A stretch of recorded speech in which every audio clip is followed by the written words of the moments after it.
Halo sahabat Premier, saya Dr. Omar Lutfi, spesialis ortopedi bagian tulang belakang.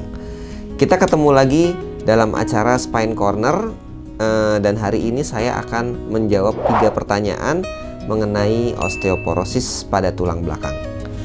Nah, ini sudah ada banyak pertanyaan yang masuk. Yang pertanyaan yang akan saya jawab, pertama adalah pertanyaan dari Ibu Trisna Ningsih. Pertanyaannya adalah apa saja gejala osteoporosis pada tulang belakang dan apa saja penyebabnya. Nah, jadi osteoporosis adalah kondisi di mana tulang kita menjadi keropos.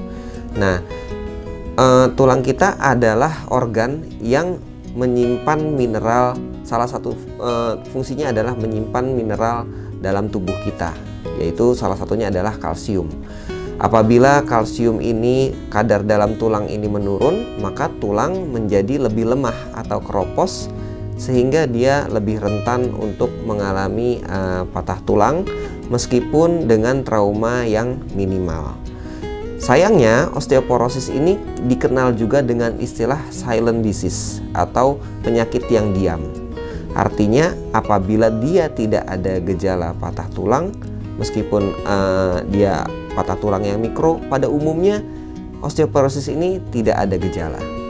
Nah, tapi apabila sudah mulai ada microfracture atau patah tulang yang dalam kondisi mikro, dia mulai ada gejala. Seperti contohnya kalau pada tulang belakang, dia bisa terjadi nyeri pada tulang belakang, biasanya nyerinya sepanjang tulang belakang. Kemudian bisa juga tulang belakangnya menjadi lebih bungkuk.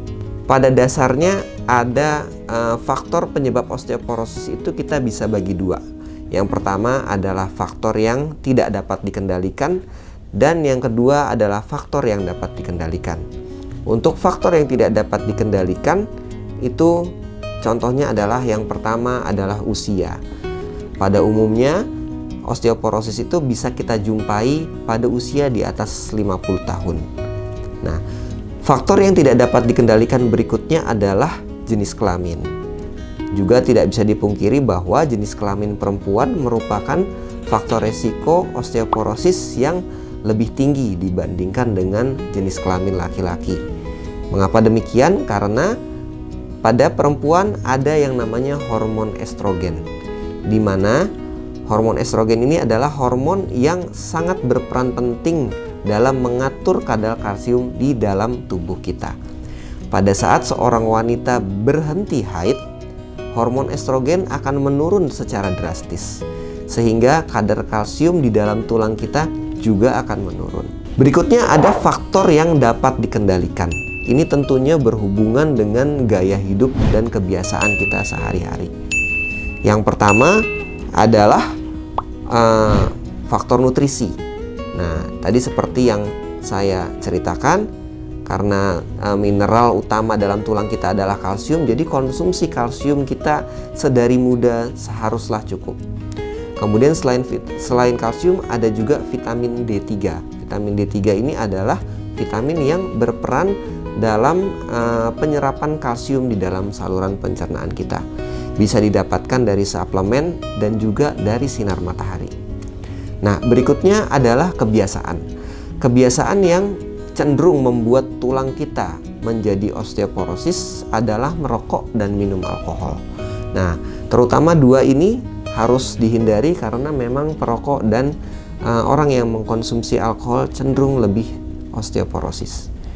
Dan satu lagi juga yang perlu kita perhatikan adalah aktivitas.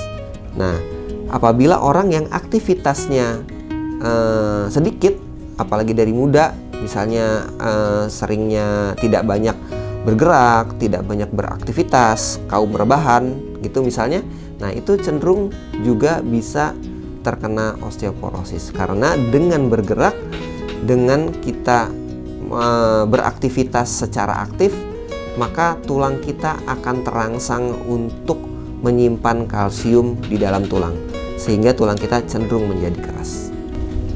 Oke, sekarang ada pertanyaan kedua, ini dari Ibu Nita Witanto.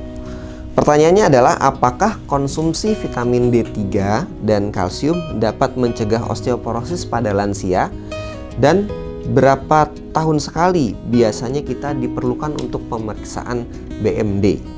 Nah, ini pertanyaannya bagus banget nih. Kalsium yang dikonsumsi pada usia lansia, pada usia tua, itu kalau untuk menambah kepadatan tulang sebetulnya tidak bisa. Fungsinya hanya untuk memaintain supaya tulang kita tetap kuat. Tapi kalau misalnya tulang kita sudah terlanjur osteoporosis, minum vitamin D3 dan kalsium itu tidak bisa mengembalikan tulang kita yang sudah terlanjur keropos.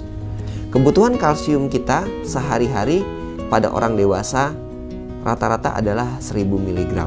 Nah, kalau misalnya banyak suplemen di pasaran yang kita temui, biasanya kalsium itu satu tabletnya 500 mg. Jadi kita mesti minum 2 tablet, tapi ada juga yang 1000. Nah, selain dari suplemen, kalsium ini kita juga bisa dapatkan dari makanan-makanan. Seperti misalnya ikan-ikan laut, kemudian kacang-kacangan, kemudian sayur-sayuran, dan juga susu.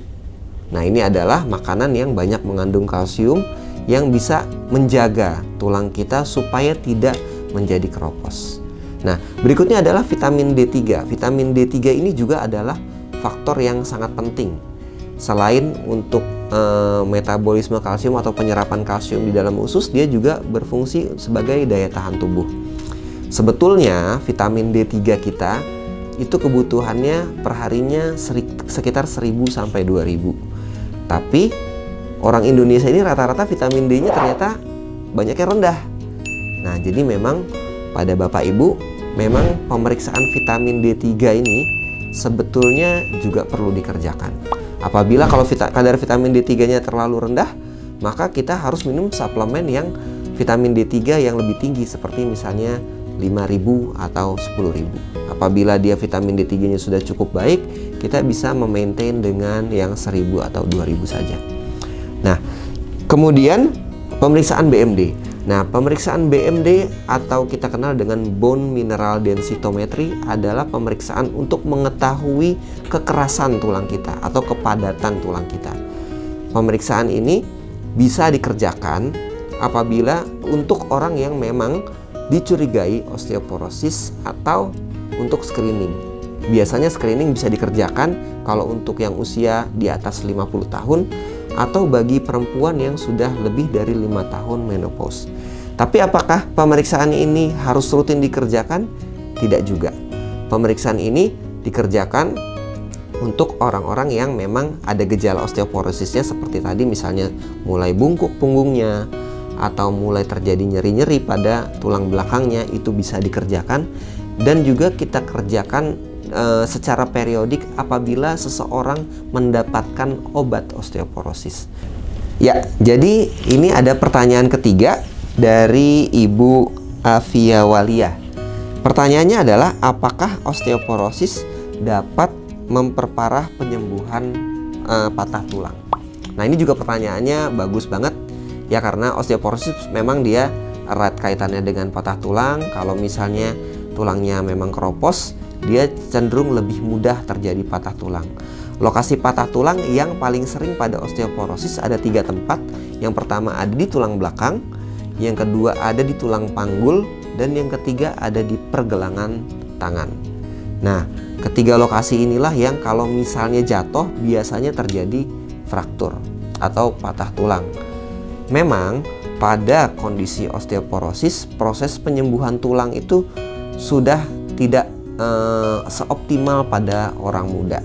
Secara umum ada 2 yang harus kita tangani, yaitu patah tulangnya sendiri atau kondisi lokalnya, dan yang kedua adalah penyakit dasarnya, yaitu osteoporosisnya itu sendiri.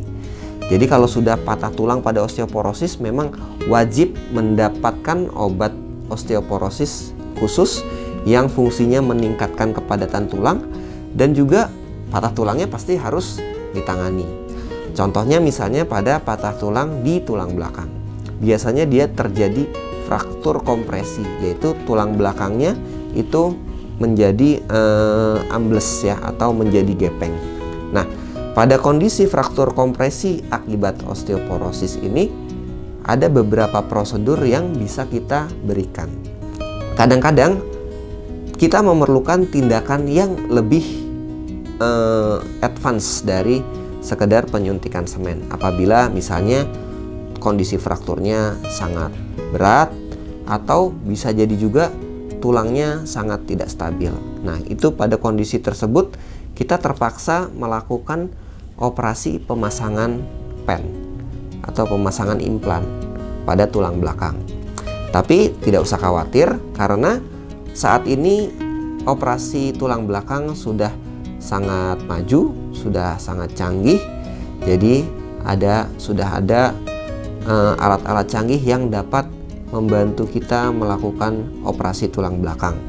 Contohnya misalnya untuk pemasangan pen sekarang ada teknologi robotik navigasi, di mana dengan alat tersebut kita bisa melakukan pemasangan pen dengan sangat aman dan dengan resiko yang untuk cedera saraf dengan presisi yang sangat tinggi, resiko cedera saraf yang sangat rendah. Baik, mungkin itu pertanyaan terakhir yang saya jawab. Mudah-mudahan bermanfaat untuk kita semua. Sampai ketemu lagi di Spine Corner edisi berikutnya.